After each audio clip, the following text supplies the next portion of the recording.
करण्यासाठी साजरा केला जातो। सगळ्यांनी एकत्र येऊन सण साजरा करावा आणि तो नेहमी सगळ्यांनी पर्यावरणपूरक केला पाहिजे असं आम्हाला। सरांनी यावर्षी चोपडा नगरपालिकेत खूप छान छान उपक्रम राबवले आणि त्यात कर्मचाऱ्यांनी त्यांना खूप छान प्रतिसाद दिला व नागरिकही खूप छान प्रोत्साहन देत वगैरे घेतले। लेझिम हा कार्यक्रम सगळ्यांना खूप आवडला आणि आम्ही सगळे खूप एन्जॉय करतो। सर्वप्रथम सर्वांना गणेशोत्सवाच्या हार्दिक शुभेच्छा देतो।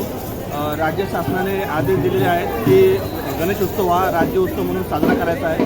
तर त्यासाठी चोपडा नगर परिषदेमार्फत पर्यावरणपूर्वक गणपतीची स्थापना करण्यात आलेली आहे आणि यासाठी नगरपालिकेने तुरटीची गणपती बसवलेली होती, तुरटीची मूर्ती होती आणि तिथे पर्यावरणपूर्वक असा देखावा सादर करण्यात आला होता। त्याच्यामध्ये प्लॅस्टिक आणि कचऱ्याबद्दल त्याचे जे दुष्परिणाम आहेत त्याची जनजागृती करण्यात आली होती आणि नागरिकांनी या 4 दिवसामध्ये मोठ्या प्रमाणात तिथे भेट दिलेल्या आहेत आणि त्यांचे अभिप्राय नोंदवहीमध्ये नोंदवलेले आहेत आणि आज शेवटचा दिवस आहे, आज विसर्जनचा दिवस आहे। तर आजच्या दिवशी नगरपालिकेचे जवळपास 120 कर्मचाऱ्यांचं लेझिम पथक येथे विसर्जन मिरवणुकीत सहभागी आहे आणि पारंपरिक वेशभूषा करून फेटा कुर्ता आणि पारंपरिक जे नृत्य आहे लेझिम नृत्य ते करून मोठ्या उत्साहात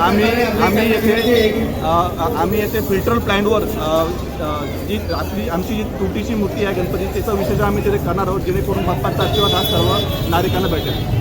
सर, या चोपडा शहरामध्ये मोठमोठ्या गणेश मंडळांनी मूर्ती आणलेल्या आहेत, आपण त्यांना काय संदेश देऊ इच्छिता? माझे फक्त त्यांना एवढंच विनंती राहील की त्यांनी देखील पर्यावरणपूरक अशी मूर्तीची स्थापना करावी, जशी शाडूची मूर्ती असेल, तुरटीची मूर्ती असेल आणि पर्यावरणपूरक देखावा सादर करून सर्व गणेश मंडळांनी जे आपलं प्लास्टिकचे नंतर कचऱ्याचे जे दुष्परिणाम आहेत त्याचे जनजागृती करा।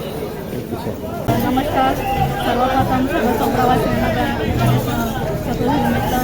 शुभेच्छा। मॅडम, आज आपण पारंपरिक मराठी वेशभूषामध्ये लेझिम पथकात सहभागी झाले, कसं वाटतंय आपलं? छान वाटतंय। माननीय मुख्य अधिकारी